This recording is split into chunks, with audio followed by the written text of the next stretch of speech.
먼저 기도하고 찬양을 시작하도록 하겠습니다. 하나님 아버지 감사합니다. 오늘도 우리가 이 자리에서 아버지를 예배할 수 있게 하심에 감사합니다.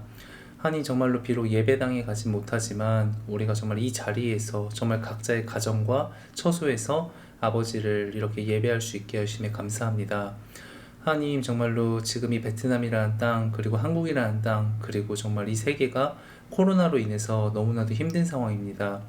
하나님 정말 치유하여 주시고 아버지 정말 이 상황이 정말 아버지의 뜻대로 이루어질 수 있도록 그리고 우리는 아버지의 정말 그 뜻을 믿으면서 하루하루 전진해 나갈 수 있도록 아버지 도와주세요. 아버지 정말 많이 사랑합니다. 예수님의 이름으로 기도합니다. 아멘.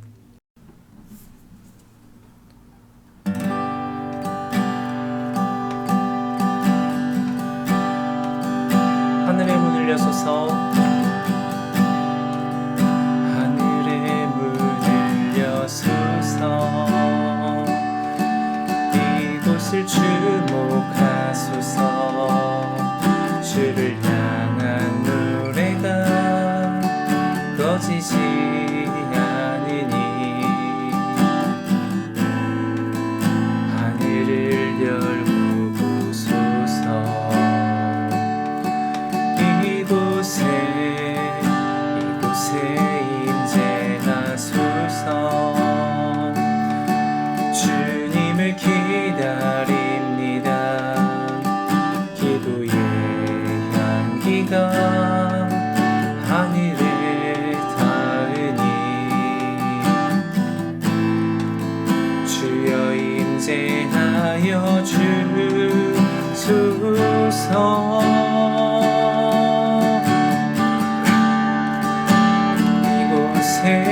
오셔서 이곳에 앉으소서 이곳에서 드리는 예배를 받으소서 주님의 이름만이 오직 주의 이름만 이곳에 있습니다. 하늘의 문을 여소서 하늘의 문을 여소서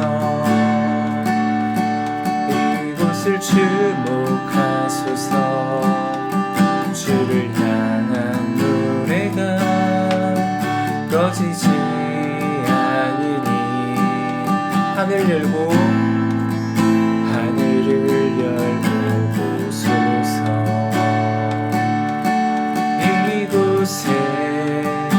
이곳에 임재하소서 주님을 기다립니다. 기도의 향기가 하늘에 닿으니 주여 임재하여 주소서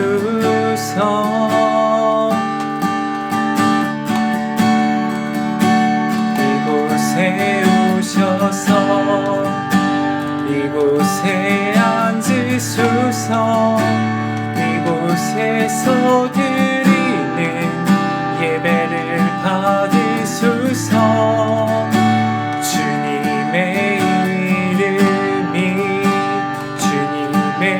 이름만이 오직 주의 이름만 이곳에 있습니다. 이곳에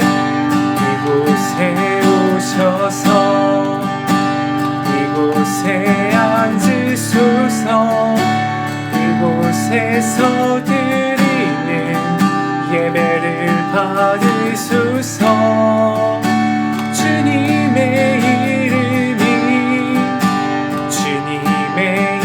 이름만이 오직 주의 이름만 이곳에 있습니다.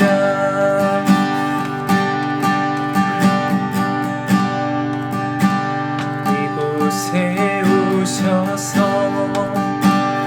이곳에 앉으소서 이곳에서 드리는 예배를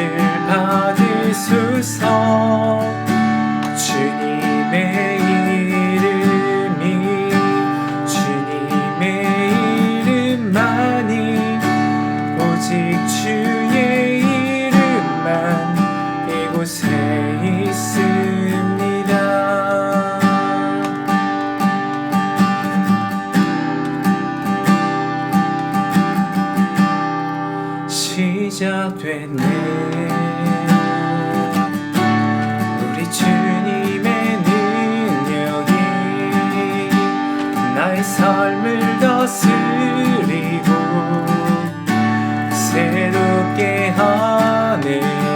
자유하네, 자유하네.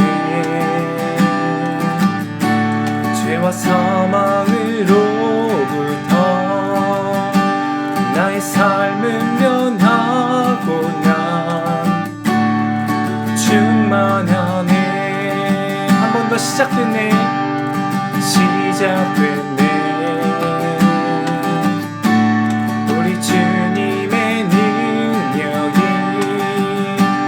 나의 삶을 다스리고 새롭게 하네.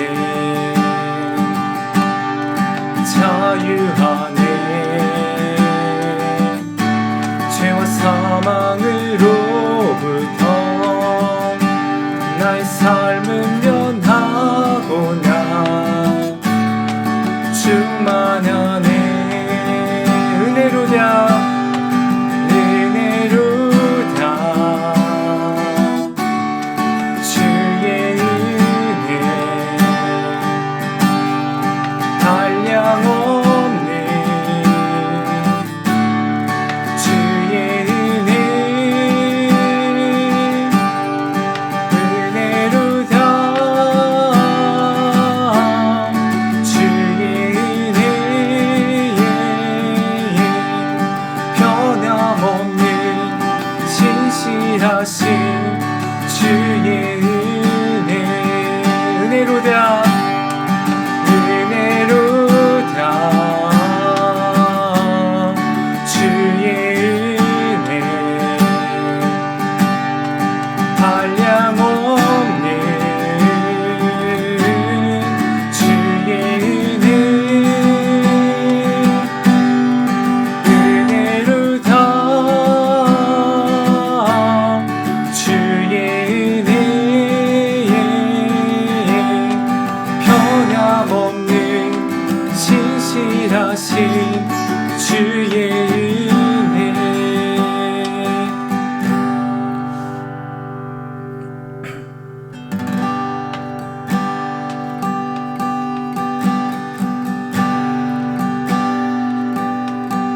우리 보좌 앞에 모였네. 함께 주를 찬양하며 하나님의 사랑, 하나님의 사랑 그 아들 주셨네. 그의 피로 우린 구원받았네.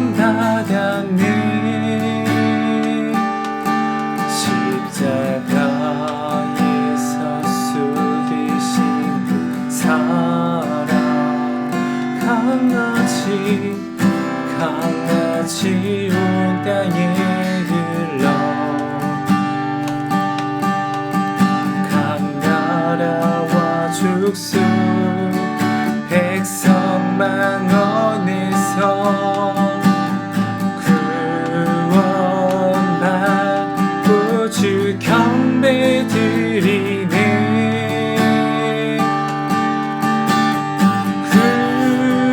구원하심이 보좌에 앉으신 우리 하나님과 어린 양께 이르다. 구원하심이 보좌에 앉으신 우리 하나님과 어린 양께 이르다. 우리 보좌 앞에, 우리 보좌 앞에 모였네. 함께 주를 찬양하며 하나님의 사랑 그 아들 주셨네. 그의 피로 우린 구원받았네.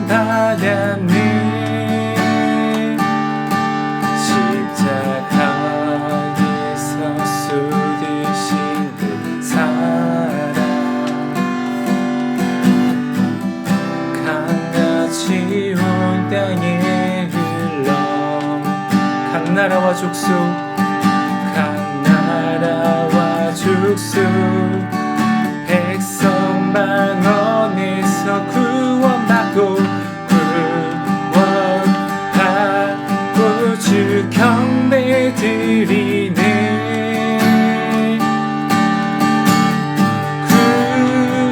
구원하심이 보좌에 앉으신 우리 하나님과 어린 양께 이끄라. 구원하심이 보좌에 앉으신 우리 하나님과 어린 양께 이끄라. 영원히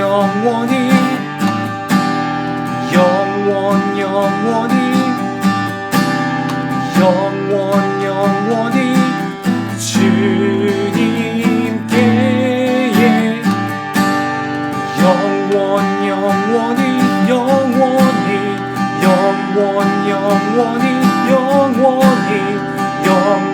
영원히 어린 양께 구원하심이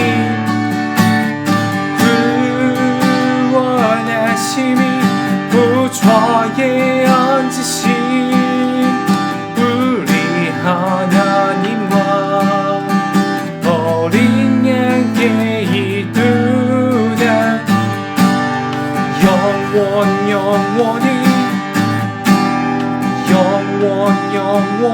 주님 영원히 어린 양께 이끄라.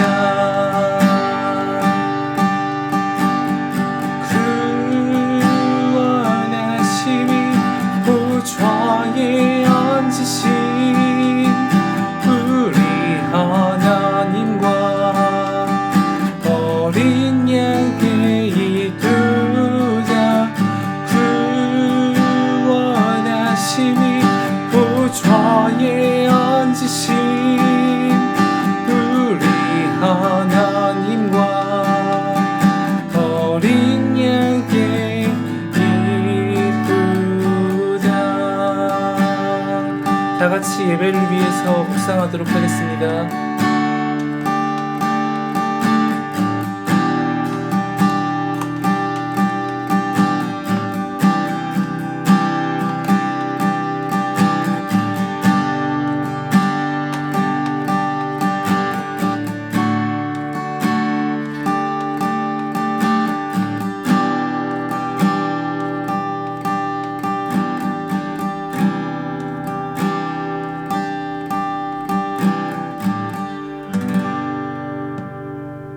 죄악 가운데 있는 저희를 불쌍히 여기시어 구세주 예수님 이 땅에 보내주심으로 저희의 죄를 대속하시며 사망 권세 깨뜨리시고 믿는 이마다 영원히 살게 하신 하나님 아버지, 감사와 영광과 찬양을 올려드립니다.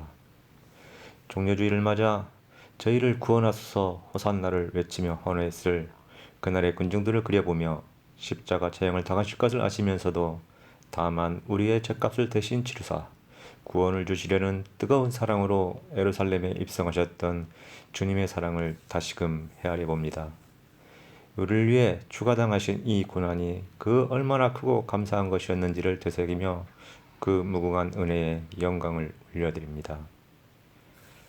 구세주이면서도 초라하게 나귀를 타고 입성하시는 주님의 모습에서 우리는 주님의 겸손과 온유와 낮은 곳으로 임하시는 사랑을 깨닫습니다. 하지만 부족한 저희는 저희의 입으로는 사랑이라고 말하면서도 이웃에는 인색하였고 자신의 이익만을 구하였으며 높아짐으로 교만하였고 자기와 생각이 다름을 틀리다고 단지하며 살아감을 고백합니다. 저희들의 모든 죄악과 허물을 고백하오니 불쌍히 여기사 용서하여 주시옵소서.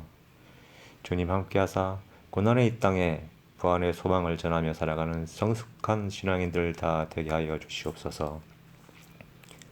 바이러스로 인하여 많은 이들이 죽음과 싸우고 있고 또한 공포에 휩싸여 있으며 인하여 경제적으로도 힘든 삶을 살아내고 있습니다. 언제 끝날지도 모르는 전 세계를 뒤덮고 있는 두려움 속에서 부활의 새 날을 기다립니다. 오직 회개하면서 호산나 구원하 수를 외치며 저희의 나약하고 약함을 고백하며 기도하오니 이 기나긴 암흑에서 우리를 건져주시며 부활의 기쁨을 허락하여 주시옵소서. 바이러스로 인한 말할 수 없는 고통과 불안의 늪에 잠겨있는 이때에 하나님의 뜻에 따라 어려움을 극복하는 저희 나라 되게 하여 주시고 이를 통해서도 잃어버린 수많은 영혼들이 하나님의 품으로 돌아오게 하옵시고 고난과 아픔을 나누며 승리에 나아가는 귀한 민족 되게 하옵소서. 저희 공동체 또한 주일을 맞아 함께 모여 예배하지 못하고 각자의 처소에서 꿇어 엎드려 자비로우신 주님께 조용하고 은밀한 예배를 드립니다.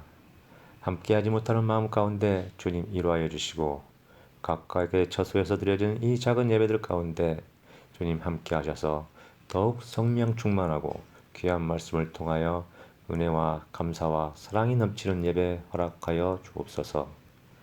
한 주간 부활을 기다리며 고난주일로 경건하게 묵상하며 지킬 때에 주님의 크고 축복하시며 대가 없는 큰 사랑과 고귀한 희생을 되새기게 하시며 저희들의 마음과 믿음을 지키시고 평안을 허락하여 주옵소서.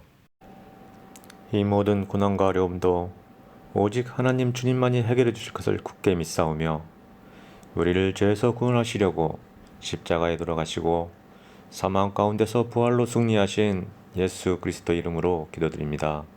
아멘.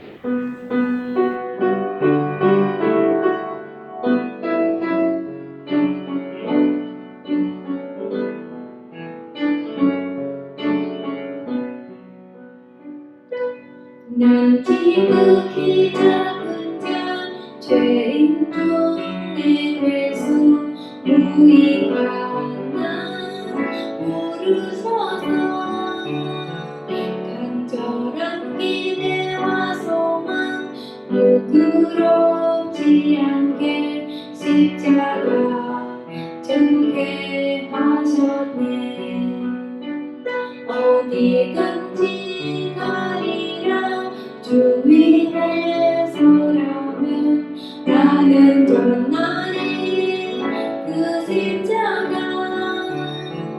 내 몸에 밴 십자가 그 보혈의 향기 온 세상 채운 때까지 살아도 주를 위해 죽어도 주를 위해 살아 죽으라 난 주의 것 십자가의 능력 십자가의 소망 내 안에 주만 사시는 것난 지극히 작은 자 죄인 중에 괴수 무익한 나 부르소서 간절한 기대와 소망 부끄럽지 않게 십자가 전개하셨네 어디든지 가리라 주 위에 서라면 나는 전날에 그 십자가 내 몸에 맨 십자가 그 보혈의 향기 온 세상 채운 때까지 살아도 주를 위해 죽어도 주를 위해 살아 죽으라 난 주의 것 십자가의 능력 십자가의 소망 내 안에 주만 사시는 것난 지극히 작은 자 죄인 중에 괴수 무익한 난 부르소서 간절한 기대와 소망 부끄럽지 않게 십자가 전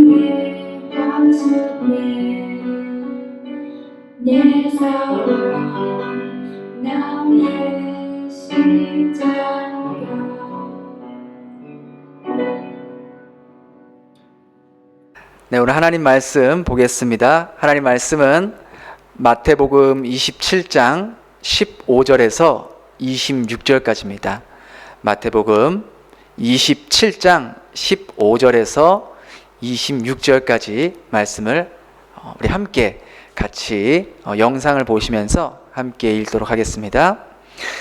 명절이 되면 총독이 무리의 청원대로 죄수 한 사람을 놓아주는 전례가 있더니 그때에 바라바라 하는 유명한 죄수가 있는데 그들이 모여 있을 때에 빌라도가 물어 이르되 너희는 내가 누구를 너희에게 놓아주기를 원하느냐 바라바냐 그리스도라 하는 예수냐 하니 이는 그가 그들의 시기로 예수를 넘겨준 줄 알미더라. 총독이 재판석에 앉아 있을 때에 그의 아내가 사람을 보내어 이르되 저 옳은 사람에게 아무 상관도 하지 마옵소서. 오늘 꿈에 내가 그 사람으로 인하여 애를 많이 태웠나이다 하더라. 대제사장들과 장로들이 무리를 권하여 바라바를 달라 하게 하고 예수를 죽이자 하게 하였더니 총독이 대답하여 이르되 둘 중에 누구를 너희에게 놓아주기를 원하느냐 이르되 바라바로소이다. 빌라도가 이르되 그러면 그리스도라 하는 예수를 내가 어떻게 하랴? 그들이 다 이르되 십자가에 못 박혀야 하겠나이다. 빌라도가 이르되 어찌 미냐? 무슨 악한 일을 하였느냐? 그들이 더욱 소리질러 이르되 십자가에 못 박혀야 하겠나이다 하는지라. 빌라도가 아무 성과도 없이 도리어 밀란이 나려는 것을 보고 물을 가져다가 무리 앞에서 손을 씻으며 이르되 이 사람의 피에 대하여 나는 무죄하니 너희가 당하라. 백성이 다 대답하여 이르되 그 피를 우리와 우리 자손에게 돌릴지어다 하거늘. 이에 바라바는 그들에게 놓아주고 예수는 채찍질하고 십자가에 못 박히게 넘겨주니라. 제가 여러분들께 그 질문 하나 드리고 싶습니다. 여러분들이 생각하시기에는 우리 사회에서 힘이 있는 파워가 있는 것이 여러분들은 무엇이라고 생각하십니까? 여러분들이 생각하셨을 때에 이 사회를 움직이고 있는 것이 무엇이다? 힘이다. 많은 사람들이 돈이라고 대답하시는 분들 계실 거고요. 또 어떤 분은 권력이다. 권력이 힘이 있다. 라고 생각하시는 분들도 아마 계실 겁니다. 또 그런가 하면 사회적인 지위 이런 것들도 사회에서 힘이 되고 파워가 되는 것이라고 말할 수 있겠죠. 그럼 이런 어떤 돈이나 지위, 파워 말고 사람을 봤을 때 어떤 사람이 힘이 있는 사람일까요? 제가 이렇게 질문을 하는데 어떤 분은 바로 와이프 이렇게 대답하더라고요. 가장 힘이 있는 사람이 와이프다. 그런가 하면은 엄마가 가장 힘이 있다 라고 이야기하는 분도 계시고요.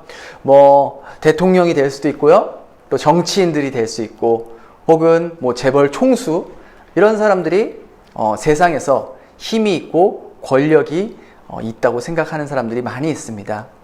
어떤 설문조사에 따르면은요, 우리 사회를 구성하고 있는 권력 네트워크가 무엇이냐, 권력 네트워크가 무엇인지에 대한 설문조사를 했는데 아주 답변이 재미있고 참 공감 가는 그러한 답변이 나왔습니다.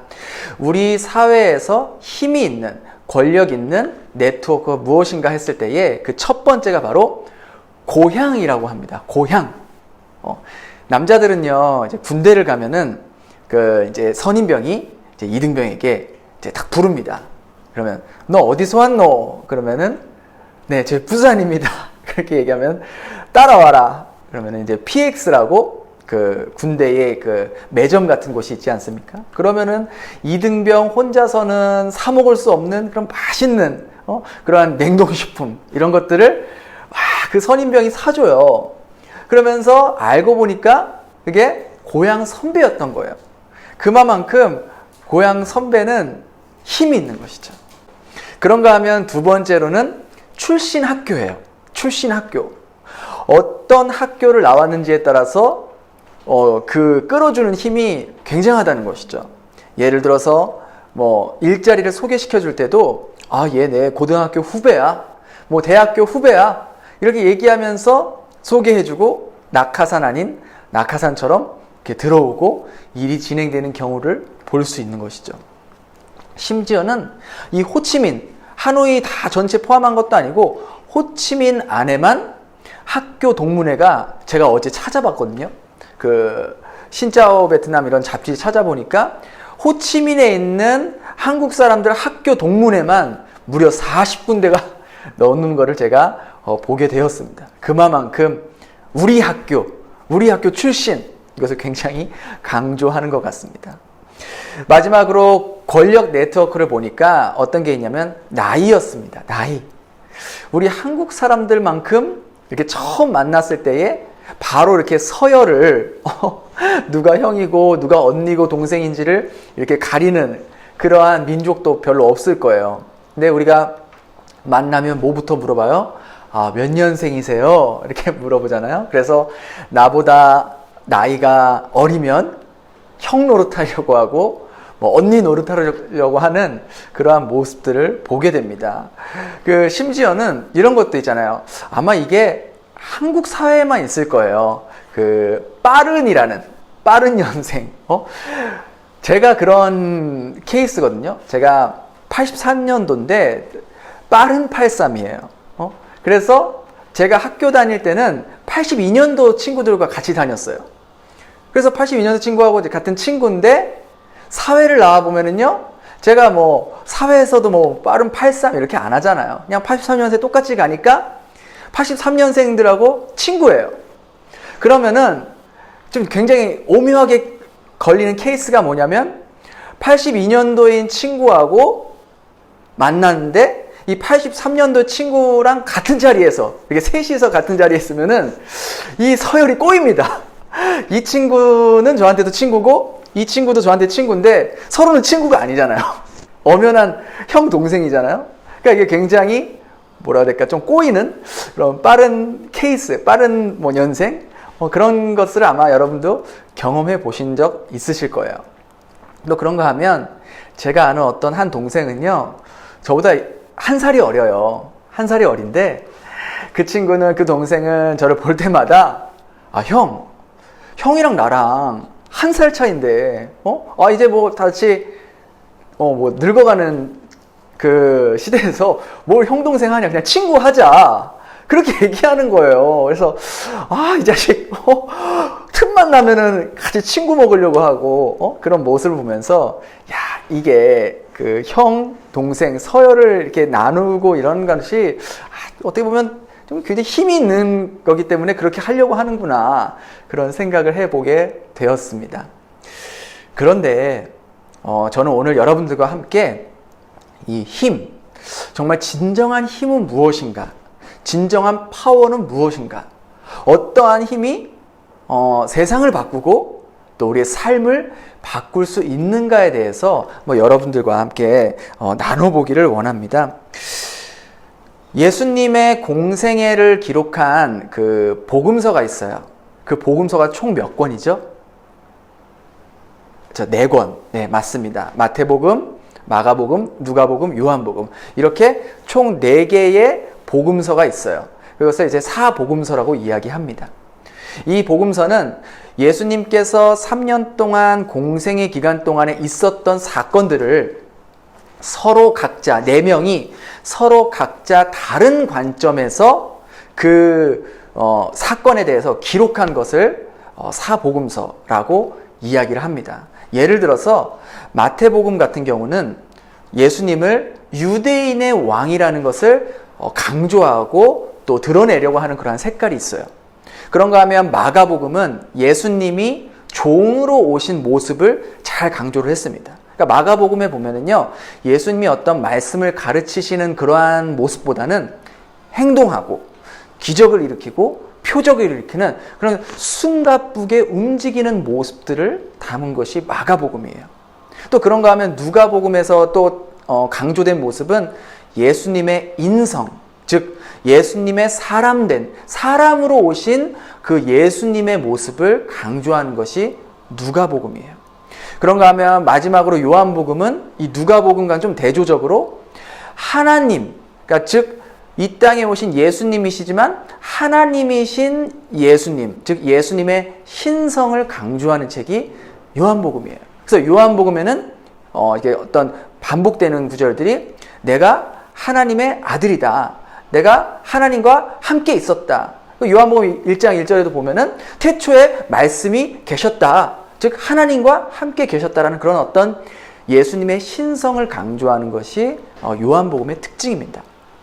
그러니까 예수님 한 사람, 한 인물을 가지고 네 가지의 관점에서 여러 각도로 비춰진 것이 바로 사복음서의 특징이라는 것이죠.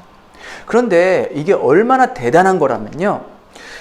요즘에도 2000년이 지난 요즘 시대의 문학 세계에서도요. 한 사람의 인물을 가지고 이렇게 여러 각도에서 글을 적거나 이렇게 평가하는 그러한 책이 거의 없습니다. 있어도 아주 드물어요. 근데 2000년 전 당시에 지금과 비교하면 여러 가지로 부족하고 어려운 형편에서 한 사람의 인물을 네 가지의 관점을 가지고 기록했다는 것은 문학적으로도 엄청나게 뛰어난 작품이라고 볼 수 있다는 것이죠. 그런데 여기 이 사복음서에서 나오는 예수님의 그런 기록들이 있지 않습니까? 근데 이 사복음서에 예수님이 여러 행적들을 행했지만 어떤 사건은 한 복음서에서만 기록되어 있는 사건이 있는가 하면에 반면에 어떤 사건들은 또 뭐 3개의 복음서에만 혹은 2개의 복음서에만 기록된 그런 사건들이 있어요. 그러니까 예를 들면은 물이 포도주로 변한 사건은 한 복음서에만 기록되어 있는데 어느 복음서에서 그게 기록되어 있죠? 기억이 안 나세요? 요한복음에 기록되어 있지 않습니까? 요한복음에만 유일하게 물이 포도주로 된 그 사건이 기록이 되어 있어요. 그러면은 한 복음서에서만 기록되어 있다고 그 내용이 별로 중요하지 않을까요? 그렇지 않죠. 비록 한 복음서에서만 기록된 사건이라고 해도 그 사건이 주는 메시지 혹은 그 사건을 통해서 보여주는 예수님의 모습은 굉장히 중요합니다. 이렇게 한 복음서에서만 기록된 사건이 중요한 메시지를 준다면 만약에 4개의 복음서에 모두 동일한 사건이 기록되어 있는 사건이라면 그것이 얼마나 중요한 사건인지를 보여주는 거겠죠. 즉, 네 명의 저자가 다 그 사건을 기록할 정도면은 이 사건을 빼놓고서는 예수님이 어떤 분인지를 분명하게 드러낼 수 없다라고 또 말할 수 있는 것이죠. 예를 들면 예수님이 일으키신 기적 중에서 사복음서 모두 기록되어 있는 기적이 있어요. 혹시 기억나세요? 셰퍼드 하신 분들은 바로 나오셔야 되는데 아마 너무 공부한 지 오래되고 그 방학이 너무 길어져서 기억이 안 나시나요? 제가 힌트를 드릴게요. 힌트. 이 손가락만 보면 아실 수 있을 텐데. 그죠? 이게 뭐예요? 오잖아요, 오. 뭐예요? 오병이어 사건. 이 오병이어 사건은요, 마태, 마가, 누가, 요한복음 모든 4개의 복음서에 기록이 되어 있습니다. 그럼 무슨 말이냐면 그만큼 오병이어 사건을 빼놓고서는 예수님이 어떤 분인지 정확하게 드러낼 수가 없다는 거예요. 오병이어 사건을 빼놓고서는 정말 예수님이 이 땅에 왜 오셨는지를 분명하게 알 수 없다라고 말할 수 있는 것이죠. 한 복음서에서만 기록된 내용도 중요한데 4개의 복음서에 모두 다 기록이 되어 있다면 그 사건이, 그 내용이 얼마나 중요하겠냐라는 것이죠. 그런데 이 오병이어 사건 말고도 바로 오늘 저와 여러분들이 나눌 이 사건, 바로 바라바 사건도요, 4개의 복음서에 모두 다 기록되어 있는 사건입니다. 많은 사람들이 이 바라바 사건이 4개의 복음서에 다 기록되어 있는지 잘 모르세요. 그런데 이 바라바 사건이 바로 마태, 마가, 누가, 요한 모두 다 기록이 되어 있다는 것이죠. 이 말은 다른 말로 하면 바라바 사건을 빼놓고서는 예수님이 왜 이 땅에 오셨는지를 설명하기 어렵다는 거예요. 바라바 사건을 통해서 예수님이 어떤 분이신지를 우리가 분명하게 알 수가 있다라는 것이죠. 그래서 우리가 이 시간에 한번 이 사건을 다시 한번 되짚어보는 그런 시간이 되었으면 좋겠습니다. 이 사건의 배경은 이렇습니다. 목요일 밤 예수님께서 겟세마네 동산에서 이제 기도를 하시고 십자가를 지기로 이제 기도를 하시고 이제 가룟 유다와 함께 온 군인들에 의해서 붙잡히게 됩니다. 그리고 가장 먼저 대제사장인 가야바에게 끌려가시죠. 그래서 가야바 앞에서 이제 불법 재판 앞에서 이제 신문을 받습니다. 그런데 어떠한 사람도 예수님을 딱 죄를 지적할 수가 없었어요. 왜냐하면 예수님은 죄가 없으셨기 때문에 아무리 얘기해도 증거도 없고 다 거짓말로 드러날 수밖에 없기 때문이었죠. 근데 그때 마지막으로 이 대제사장인 가야바가 예수님께 이렇게 물어봅니다. 네가 하나님의 아들 그리스도냐? 네가 하나님의 아들 그리스도냐고 물어봅니다. 그러자 예수님이 어떻게 대답해요? 인자가 권능의 우편에 앉아 있는 것과 하늘 구름을 타고 오는 것을 너희가 볼 것이다. 이게 무슨 말이에요? 하나님만이 하실 수 있는 일을 예수님 당신이 하신다는 얘기예요. 이 얘기를 듣고요, 그 자리에 있던 종교인들이 광분을 하고 옷을 찢고 이 자는 죽여야 될 자다. 이 자는 참남한 자다. 이 자는 신성모독자다. 하나님만이 하실 수 있는 일을 인간인 네가 한다고? 너는 신성모독으로 죽어야 해. 하고 그 예수님을 이제 빌라도 앞에 데리고 갑니다. 그 당시에 이스라엘은 그 로마의 속국이었기 때문에 자신들이 사형 선고를 할 수 있어도 사형 집행을 할 수 없었어요. 그런 권한이 없었습니다. 그래서 그 사형 집행을 할 수 있는 권한이 있는 그 총독인 빌라도에게 예수님을 데리고 온다는 것이죠. 그들은 이 예수라는 자가 자기가 하나님이라고, 자기가 하나님만이 할 수 있는 일을 한다고 그렇게 신성모독을 했다. 우리의 종교법으로는 이 자는 당장 처형을 당해야 마땅하다. 그러니 이 자를 사형 집행을 해달라고 요청을 하게 됩니다. 그런데요, 빌라도는 예수님이 죄가 없는지를 알고 있었어요. 오히려 빌라도는 예수님이 어떤 사람인지 더 잘 알고 있었어요. 그도 그럴 것이 예수님의 공생의 3년 기간 동안에 얼마나 많은 일들이 일어났습니까? 예수님이 병든 자를 일으키시고 귀신들을 물리치시고 또 아까 말씀드린 오병이어의 기적 같은 거를 일으키시고 또 심지어는 죽은 자를 살렸다. 그러한 소문이 이스라엘뿐만 아니라 주변 이웃 국가들까지 널리 퍼지게 되었는데 그러한 소문이 유대 총독인 빌라도의 귀에 안 들어갔겠습니까? 당연히 들어갔죠. 오히려 빌라도는 예수님 공생의 기간 동안에 예수님을 예의주시했을 수도 있어요. 왜? 예수님이 가는 곳곳마다 군중들이 구름대처럼 몰려왔거든요. 적게는 수천 명에서 많게는 수만 명까지 그 구름 같은 군중들이 예수님을 쫓아다녔는데 만일 예수님께서 말 한마디, 생각 하나에 그 군중들이 돌변할 수 있거든요. 예를 들어 예수님이 자, 이제 로마의 압제에서 우리가 벗어나자, 독립운동하자, 로마에 항거하자, 그런 이야기를 하면은요, 이 백성들이, 군중들이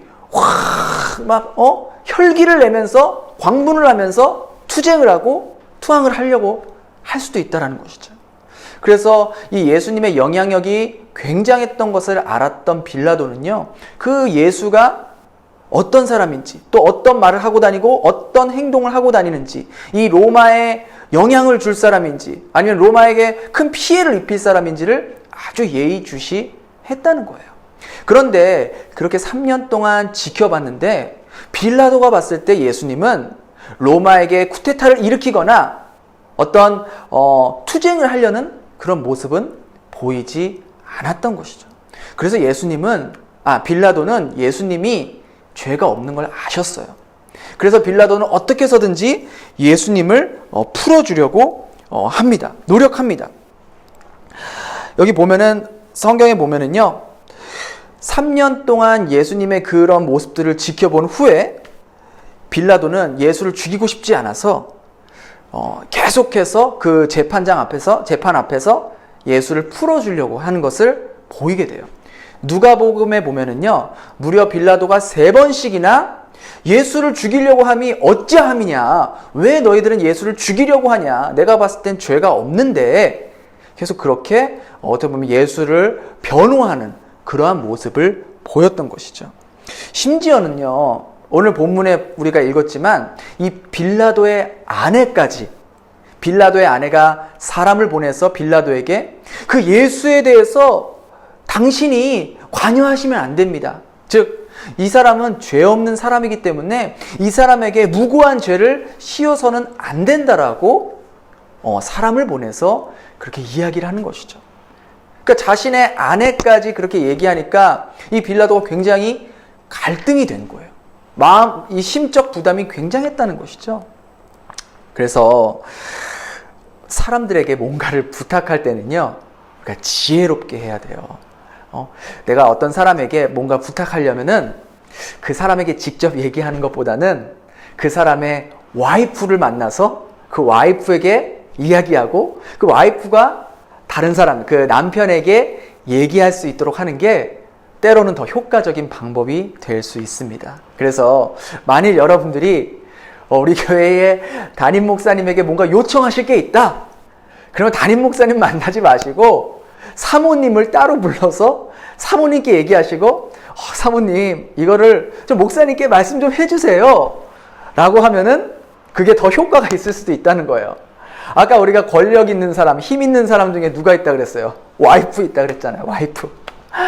그러니까 우리가 뭔가를 부탁할 때는 때로는 이렇게 와이프에게, 그 당사자의 와이프에게 부탁하는 것도 어떤 한 방법이 될 수 있습니다.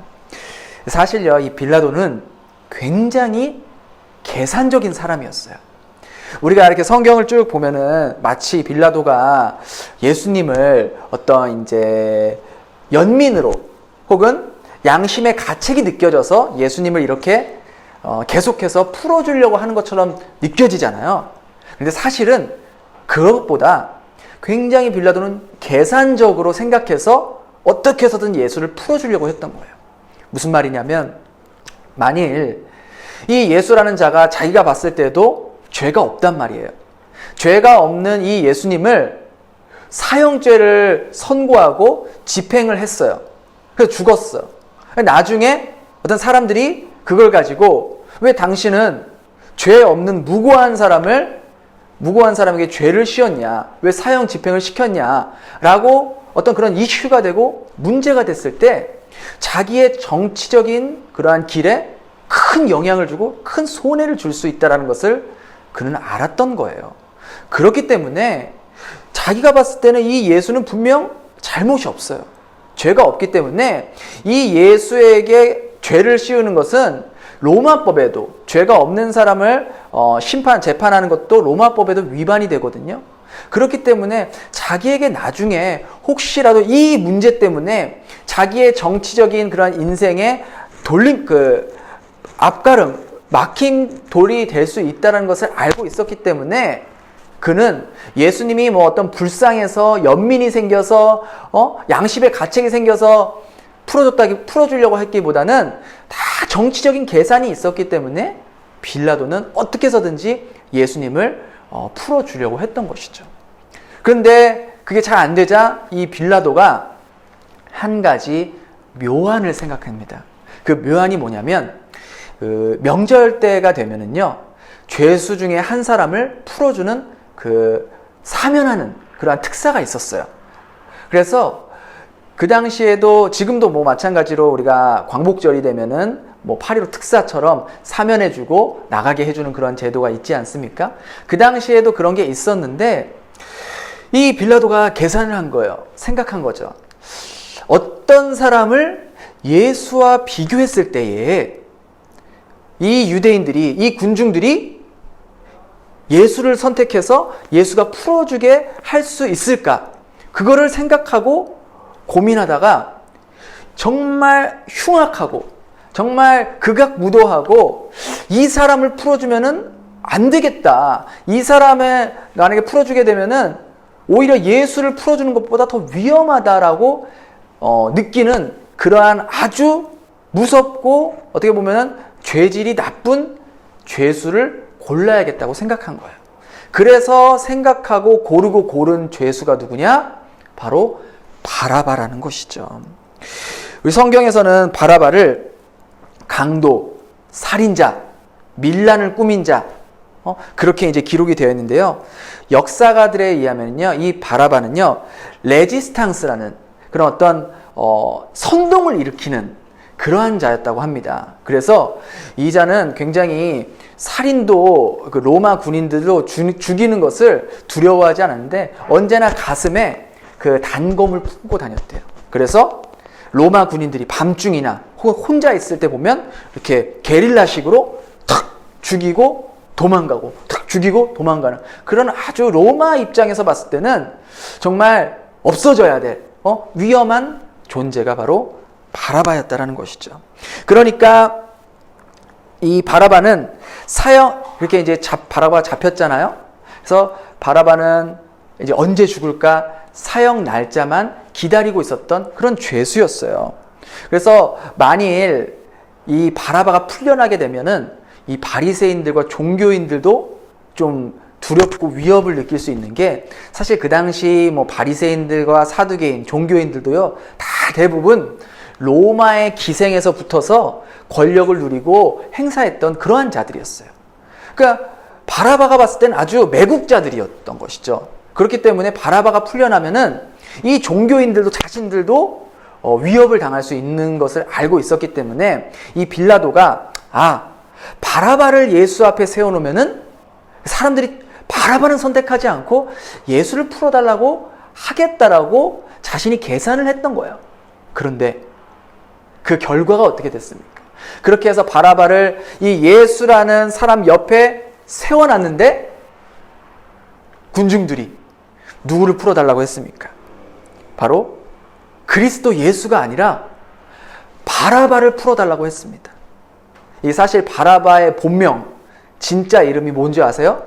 우리 수요 예배 때의 말씀을 들은 분들은 다 아실 거예요. 바라바의 본명이 바로 예수입니다. 아니 어떻게 바라바의 본명이 예수야? 라고 생각하시는 분들은 수요 예배 설교를 들으시면 충분히 이해하실 수 있을 거예요. 그렇게 해서 이 바라바 예수, 그러니까 바라바 예수를 앞에 두고 그리스도라 하는 예수를 앞에 두었는데 너희들이 선택해라 이렇게 얘기했는데 모든 군중들이 바라바 예수를 풀어달라고 하는 거예요. 그러니까 빌라도는 그때 아마 너무 놀랬을 거예요. 자기가 계산했을 때는 당연히 그리스도 예수를 풀어줄 거라고 생각했는데 이거는 웬걸? 살인자 바라바 예수를 풀어달라고 하는 게 아니겠냐라는 것이죠. 그렇기 때문에 이 사형수 바라바는요 정말 얼떨결에 자기가 이제 그 군중들 앞에 섰을 때는 오늘이 내가 마지막이구나, 내가 이제 죽는 날이구나 라고 생각했을 거예요. 근데 얼떨결에 군중들이 바라바 예수를 풀어줘라, 그리스도 예수를 죽여라 이런 말을 듣게 되니까 얼마나 얼떨떨하고 뭔가 정말 이거 뭐지? 라는 생각을 할 수밖에 없었다는 것이죠. 그래서 바라바는 죽음 직전에서 정말 사형 날짜만을 기다리고 있는 그 죽음 직전에서 자유의 몸이 되었고 대신 예수님이 그 십자가를 지며 골고다로 올라갔다라는 것이죠. 얼떨결에 죽음에서 자유의 몸이 된 바라바. 그가 운이 좋아서 풀려난 것일까요? 아니면 정치적인 어떤 수혜를 받은 그러한 인물인가요? 바라바가 누구 때문에 지금 자유의 몸이 되었습니까? 누구 때문에 죽음 직전에서 이렇게 다시 살아날 수 있게 되었습니까?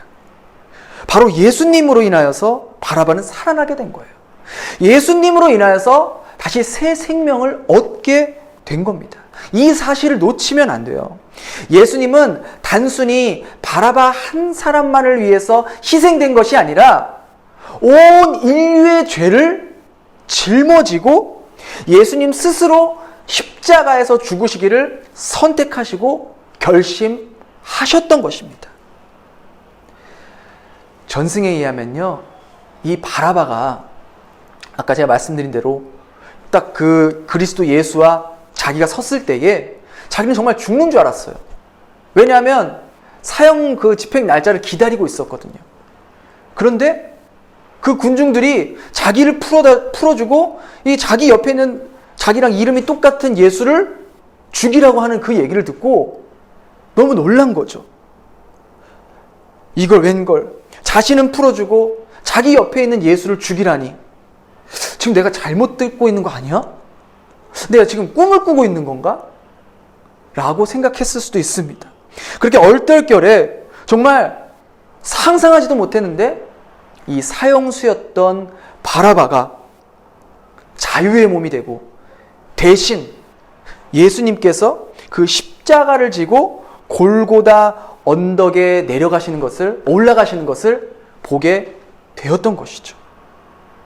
그리고 그 예수님께서 피투성이가 된 채로 그 십자가를 힘겹게 지고 골고다로 올라가시는 모습을 보게 되었던 것이죠. 그리고 그 십자가에서 예수님이 어떻게 죽으셨는지, 어떻게 피를 흘리셨는지, 무슨 말씀을 그 십자가상에서 하셨는지를 그는 바라보았던 것입니다. 그리고 문득 그 바라바 마음속에 드는 생각은 만일 저 예수가 저 십자가에 달려있지 않았다면 어떻게 되었을까? 그렇다면 지금 저 예수라는 자가 달려있는 저 십자가에 내가 달려있어야 되지 않았을까? 라는 그 생각을 문득 하게 되었습니다. 그리고 그것을 깨달은 후에 바라바는 십자가를 바라보면서 무릎을 꿇고 이렇게 고백했다고 합니다. 저 십자가에 내가 달려야 했었는데, 저 십자가는 내가 짊어지고 갔어야 했는데, 예수님 당신이 나를 대신해서 저 십자가에 매달리셨군요. 당신이 나를 대신해서 저 골고다에 올라가셨군요. 제가 저주를 받았어야 됐는데, 제가 저 저주를 받았어야 되는데 당신이 그 저주를 받으셨군요. 라는 고백을 하면서 하염없이 눈물을 흘렸다고 합니다. 이것이 바로 바라바 사건이 주는 핵심이에요. 이것이 바로 바라바 사건이 우리들에게 주는 아주 중요한 메시지라는 것입니다. 바로 이 바라바의 고백이 저와 여러분들의 고백이 되어야 되지 않겠습니까? 예수님 대신 살아난 이 바라바는요, 사실 온 인류의 죄인을 대표하는 상징적인 인물입니다. 우리가 바라바처럼 물리적으로 사람을 죽이거나 강도짓 하지는 않았지만 우리의 모습은 어떻습니까? 하나님 앞에서 우리는 정말 깨끗합니까? 사람을 잔인하게 죽인 사람을 보면서 어떻게 저럴 수 있냐고, 저런 사람은 죽어야 된다고 정죄하면서 정작 우리의 모습은 우리의 날카로운 말들로, 상처 주는 말들로 다른 사람들에게 얼마나 많은 경우 아픔을 주고 평생 씻지 못할 그런 가슴에 못을 박는 그런 행동을 얼마나 많이 했습니까? 음란물을 만들어서 배포한 사람을 강력하게 처벌해야 된다라는 그렇게 목소리를 높이고 분노하면서 정작 우리의 생각과 우리의 마음으로 얼마나 많은 경우 음란한 생각, 음란한 마음을 품었던 적이 얼마나 많이 있습니까?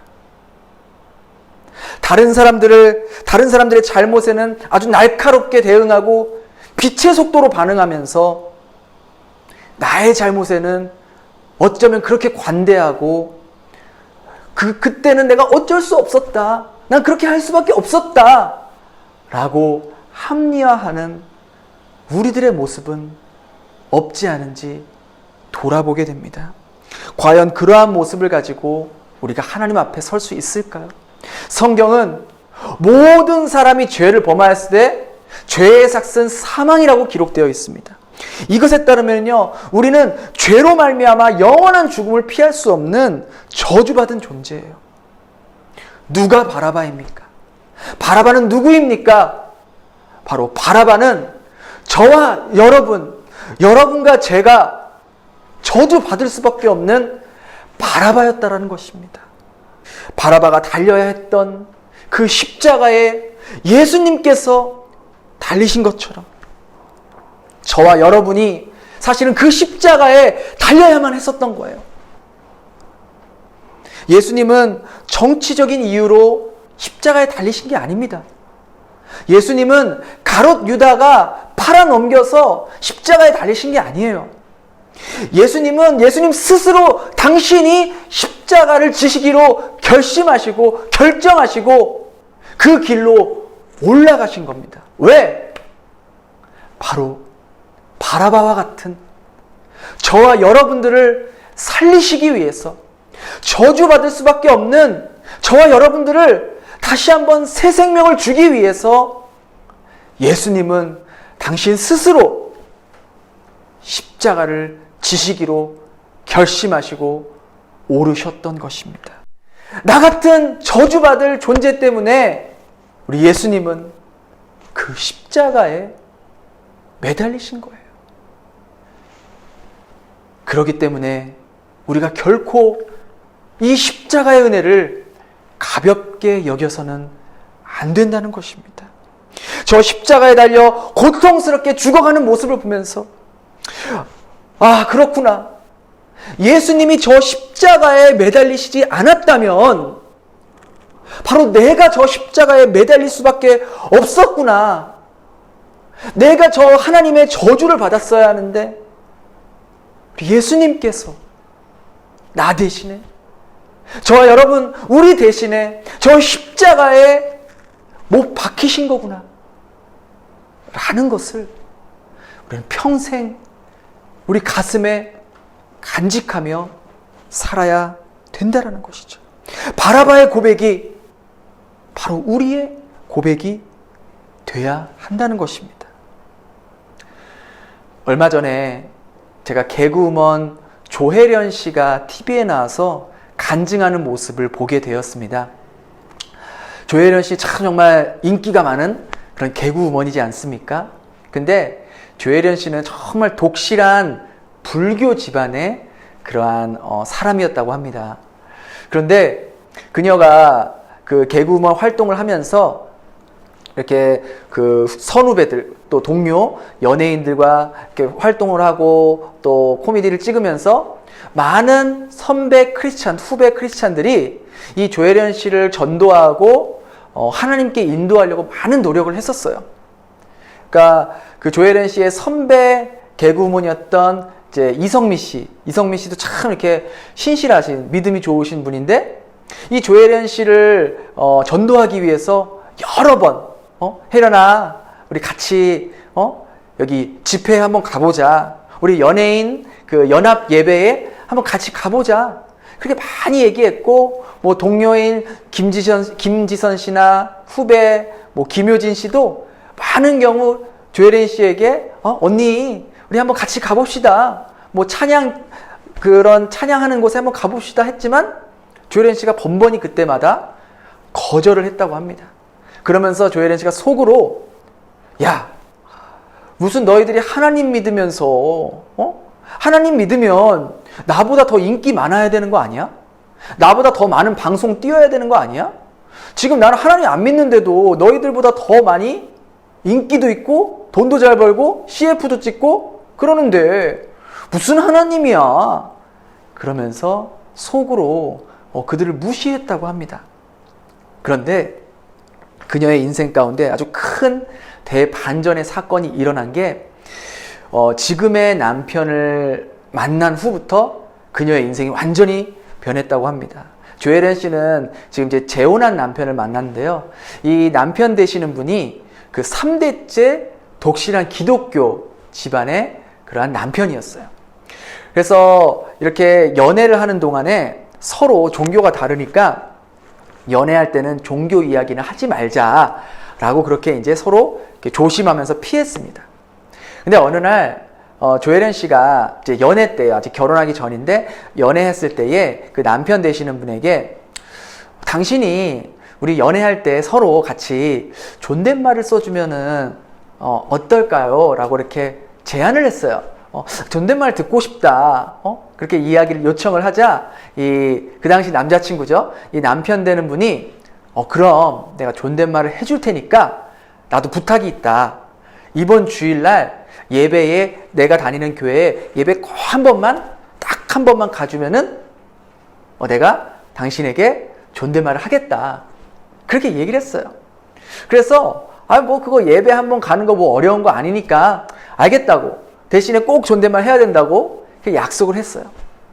그래가지고 이제 주일날이 됐어요. 그래서 약속대로 존댓말 들으려고 그 남편이 다니는 교회 예배에 참석했는데, 보통 처음 예배를 가면, 난생 처음으로 교회를 가면은요 어색하잖아요. 좀 이상하고 앉았다 일어났다 하라고 좀 불편한데, 이상하게 조혜련 씨는 교회를 처음 가서 예배를 드리는데 왠지 모를 그 따뜻함, 따스함, 편안함이 느껴졌대요. 그리고 들려오는 찬양 소리들도 그렇게 나쁘지 않게, 어색하지 않고 아주 듣기에 너무 좋았다라고 그렇게 이야기를 하는 거예요. 그러면서 결정적으로 그 예배 때 이제 설교를 듣지 않습니까? 말씀을 듣는데, 보통 여러분들도 경험해 보셨겠지만 처음 교회 가면 목사님 무슨 말 하는지 귀에 안 들려요. 무슨 얘기하는지 전혀 귀에 안 들리는데, 이상하게 조혜련 씨는 그날 난생 처음 45살에 교회를 처음 갔는데, 난생 처음 교회 가서 들은 말씀이 너무나 재미있었대요. 너무나 자기에게는 도전이 됐고 재미가 있고 좀 은혜가 돼서 그 다음부터 성경이 너무 궁금해졌다는 거예요. 그러면서 그 성경책을 남자친구한테 사달라고 하고 성경을 읽고 성경이 어떤 내용인지 이렇게 보면서, 또 잘 이해가 안 되는 부분들은 또 참고 서적을 또 읽고 또 남편한테 물어보고, 그렇게 하면서 계속해서 이 성경에 대해서, 하나님에 대해서, 예수님에 대해서, 그 십자가의 은혜에 대해서 알게 되었다라는 것이죠. 그러면서 그녀가 완전히 변하게 되고, 그 예수님의 그 사랑에 자신의 삶을 온전히 맡겨드리는 그러한 삶으로 조금씩 변화가 됐다라는 것이죠. 그러면서 45년 동안 방황했던 자신의 삶에 주님이 찾아와 주신 것이 너무나 감사해서, 그동안 하나님 없이 살았던 그러한 삶들을 회개하면서 이제는 내 삶을 하나님 앞에 드리겠다라는 그런 결심과 고백을 하는 것을 보게 되었다는 것이죠. 이제 조혜련 씨는요, 예수 믿은 지 5년밖에 안 됐어요. 5년밖에 안 됐는데도 만나는 동료들, 선후배들에게 예수님에 대해서, 하나님에 대해서 자랑하는데요. 그게 그 열심이, 그 전도하는 그 열정이 정말 누구보다 뜨겁고 열정적이었다는 것이죠. 그러면서 그녀의 별명이 붙여진 게 있는데, 성경 바람잡이라는 별명이 붙었다고 합니다. 그래서 왜 성경 바람잡이냐고 하니까, 자신이 사람들이 봤을 때 기독교인들, 교회를 다니는 사람들이 성경을 그렇게 읽지 않는 것을 보고 의아해했대요. 심지어는 자기 남편은 모태신앙인데 성경을 안 읽는데요. 그래서 물어봤대요. 하루는.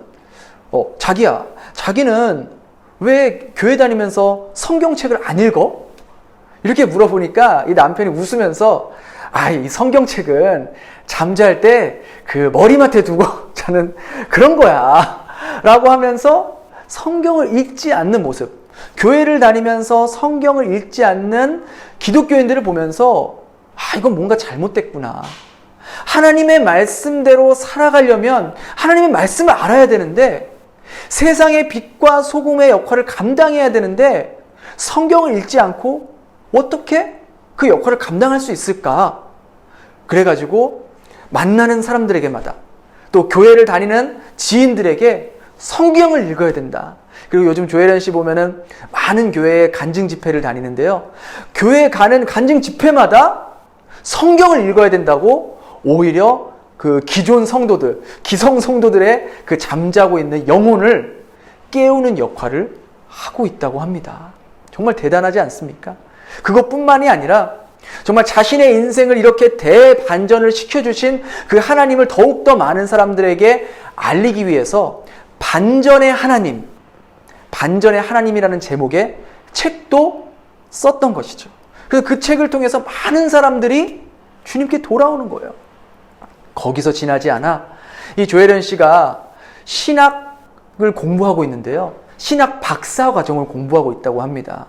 그래서 뭘 공부하냐니까 역사 신학을 공부하고 있대요. 그래서 그 인터뷰하는 사람이 왜 조혜련 씨는 신학을 공부하게 되었냐고 질문을 하자 그녀가 막 눈물을 흘리면서 대답하는 게, 45년 동안 하나님을 거부하고 살아왔던 내 인생이 너무나 죄송해서, 그동안 하나님 모르고 교만하게 살았던 내 삶이 너무나 죄송해서 어떻게 하면 그 은혜를 갚을 길이 없을까?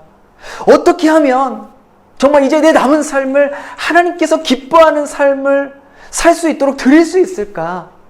그래가 고민하다가 많은 사람들에게 성경을 재미있게 쉽게 가르쳐주는 역할을 하고 싶다라는 그러한 마음을 먹게 되어서 신학 공부를 하게 되었다라는 그런 정말 아름다운 간증을 듣게 되었습니다.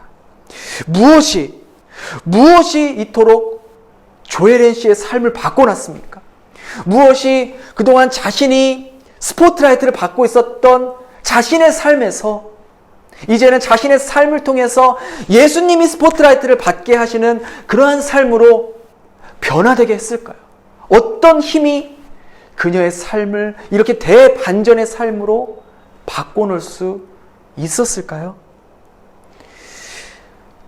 내가 못 박혀야 할 그 자리에, 그 십자가에는 내가 매달렸어야 했는데 예수님께서 못 박히신 모습을 본 그녀는 더 이상 자신의 유익이 아닌, 이제 내가 사는 것도 나의 유익을 위해서 사는 것이 아니라 나를 살리시기 위해서 그 십자가를 지신 하나님의 아들 그리스도 예수를 위해서 나의 남은 삶을 사는 것이다.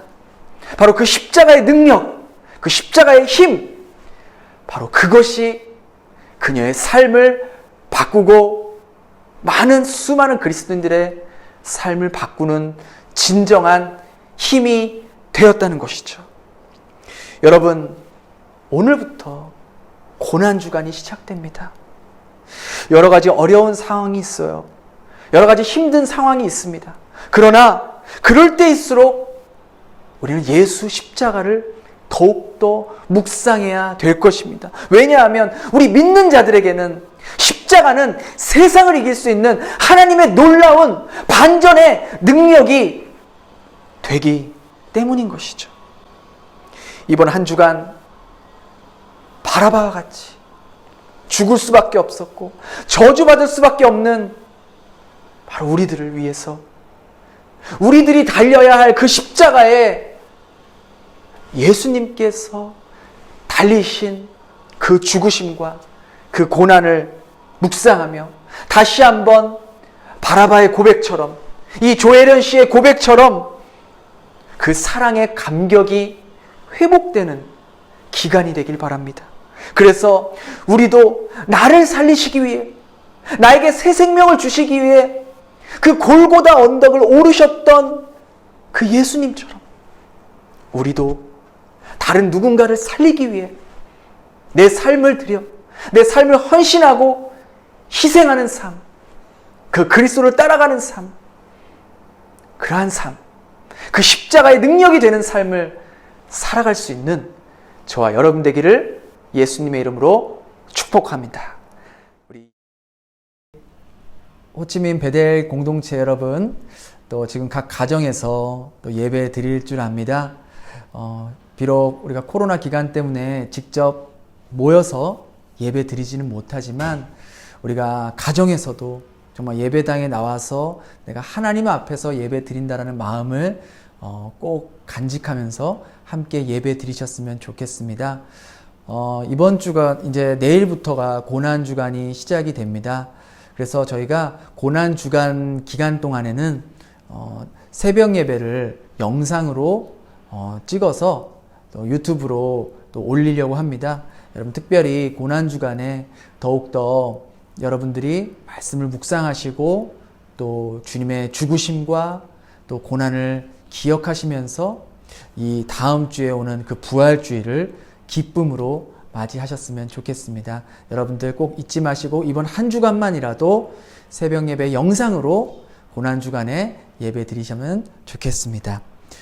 우리 이 시간 마지막 찬양 모든 능력과 모든 권세, 우리 함께 다 같이 가정에서도 다 같이 일어나서 찬양하고 축도로 예배를 마치겠습니다.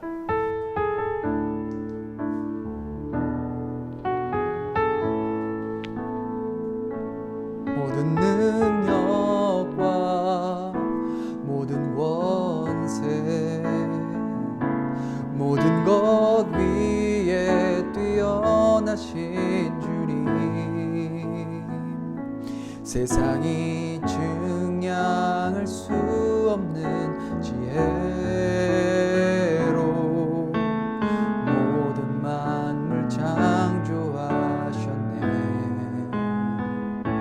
모든 나라와 모든 보좌, 이 세상 모든 영예로움보다, 이 세상 모든 값진 보물보다 더욱 귀하신 나의 주님,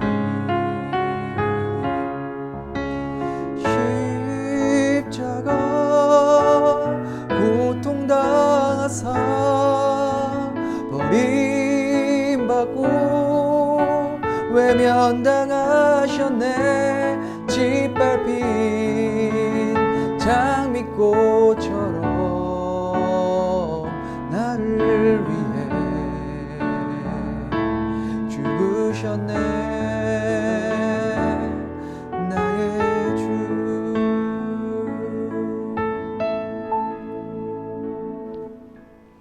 그럼 이제 축도로 예배를 마치도록 하겠습니다. 하나님 아버지 감사합니다. 죄로부터 영원한 죽음을 당할 수밖에 없었던 저희들을 살리시기 위해 하나님의 독생자 아들 예수 그리스도를 이 땅에 보내주시고 우리의 모든 죄를 예수님께 전가하셔서 우리가 달려야 할 그 십자가에 예수님을 매달리게 하시고 우리를 용서해 주신 그 사랑과 은혜에 다시 한번 감사드립니다.